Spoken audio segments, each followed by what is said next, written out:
సింగరేణిలో అనేకమైనటువంటి స్కాములు ఉన్నాయి. ఈరోజు బట్టి విక్రమార్క గారు మాకు చాలా అనుమానాలు ఉన్నాయి. మరి మొన్న ఒక పత్రికలో వచ్చినటువంటి వార్త మీద ఖచ్చితంగా ఎంక్వైరీ చేసే దమ్ము ధైర్యం మీకు ఉన్నదా? ఎవరెవరు అకౌంట్లోకి వెళ్ళి ఎంతెంత అమౌంట్ ఎక్కడెక్కడ ట్రాన్స్ఫర్ అయినాయో దాని మీద పూర్తిగా నిజ నిర్ధారణ చేసేటువంటి దమ్ము ధైర్యం మీకు ఉన్నదని అడుగుతున్నా. ఈరోజు సింగరేణిలో జరిగిన అనేకమైనటువంటి అవకతవకలు ఇప్పుడు ఒక ఎంక్వైరీ నడుస్తూ ఉన్నది. 466 మంది అవుట్సోర్సింగ్ ఉద్యోగుల మీద అక్రమాలు జరిగినాయని చెప్పేసి దాని మీద ఒక ఎంక్వైరీ జరుగుతున్నది. దాంతోపాటు అక్కడ మీరు గత ప్రభుత్వంలో ఏఎంఆర్కి ఇచ్చినటువంటి కాంట్రాక్ట్ మీద ఎంక్వైరీ చేసే దమ్ము ధైర్యం మీకు ఉన్నదా? ఏఎంఆర్ కంపెనీకి ఇచ్చినటువంటి కాంట్రాక్టుని మీరు కొనసాగిస్తూ ఉన్నారు, ఆ లూటీని కొనసాగిస్తూ ఉన్నారు. దాని వెనుక ఉన్న మతలబేంది?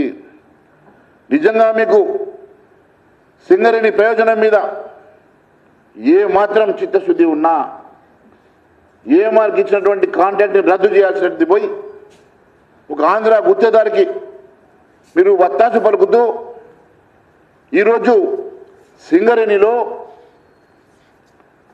వేల కోట్ల రూపాయలు, ఎందుకంటే మీ కేబినెట్ మంత్రి వివేక్ వెంకటస్వామి గారే చెప్పిండ్రు, దాంట్లో ఏఎంఆర్ సంస్థకి ఇచ్చినటువంటి ఆ కాంట్రాక్ట్ వెనుక 20,000 కోట్ల రూపాయల కుంభకోణం ఉన్నదని చెప్పిండు.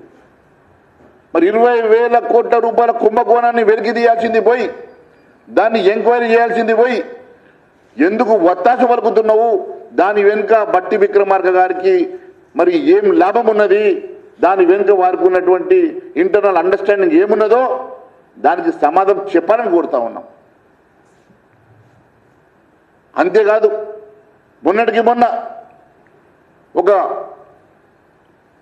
ఒక బ్లాక్ టెండర్ విషయంలో ముఖ్యమంత్రికి ఉప ముఖ్యమంత్రికి మధ్యలో విభేదాలు వచ్చినట్టు ఆ టెండర్ క్యాన్సిల్ అయినట్టుగా మనం పేపర్లో చూసినాం. అంటే ఒక్కొక్క టెండర్ ఎంబడ వేల కోట్ల రూపాయలు దాగి ఉన్నాయి కాబట్టి ఆ టెండర్ అంశం లోపల ముఖ్యమంత్రికి ఉప ముఖ్యమంత్రికి పొత్తు కుదరలేదు కాబట్టి వాస్తవాలు బయటకు వచ్చినాయి కాబట్టి టెండర్ క్యాన్సిల్ అయింది. ఎక్కడ ఏ బ్లాక్ ఉంటే అది ఒక గోల్డ్ మైన్ లెక్క దాన్ని ఎట్లా పంచుకోవాలనే ఆలోచన తప్ప సింగరేణికి ఏ రకంగా లాభం చేద్దాం, ఇది జాతీయ సంపద కాబట్టి దీన్ని కాపాడుకోవాలా, దీని ద్వారా ఈ రాష్ట్ర ప్రయోజనం కోసం కేంద్ర ప్రయోజనం కోసం ప్రజల ప్రయోజనాల కోసం పనిచేయాలన్న ఆలోచన కాదు, దొరికినంత దోచుకోవాలన్న ఆలోచన చేస్తూ ఉన్నారు తప్ప. నేను అడుగుతా ఉన్నాను, ఇక్కడ మీరు సింగరేణిలో ప్రొడ్యూస్ చేసేటువంటి కరెంటుని ఇతరులకు అమ్ముడింది, మీరు అధిక రేట్లతో సింగరేణికి కొనడం ఏంది? తక్కువ ధరకు అమ్మి ఎక్కువ ధర కొనడం ఏంది?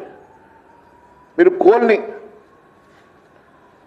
3rd గ్రేడ్ క్వాలిటీ కింద అప్పచెప్పినటువంటి ఆ బ్లాకు ఈరోజు మీరు ఏ రేటుతో కొంటా ఉన్నారు? గ్రేడ్ 1 క్వాలిటీతో కొంటున్నారు. ట్రాన్స్పోర్టేషన్లో బెల్ట్లు కట్టారు, దాంట్లో జరిగిన అవకతవకల గురించి మాట్లాడరు. వేల కోట్ల రూపాయల కుంభకోణం గురించి మాట్లాడరు.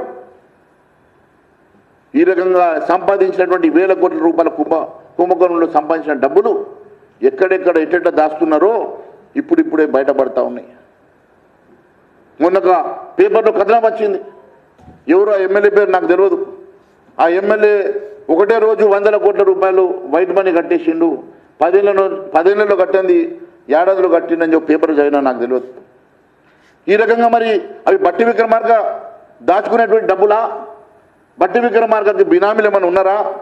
ఎక్కడెక్కడ బట్టి విక్రమార్క గారు సంపాదించిన డబ్బులు దాస్తా ఉన్నారో, దోచుకున్న డబ్బులు మరి దేశంలో సరిపోక ఈరోజు విదేశాల్లో దాచేందుకు పోయిందా?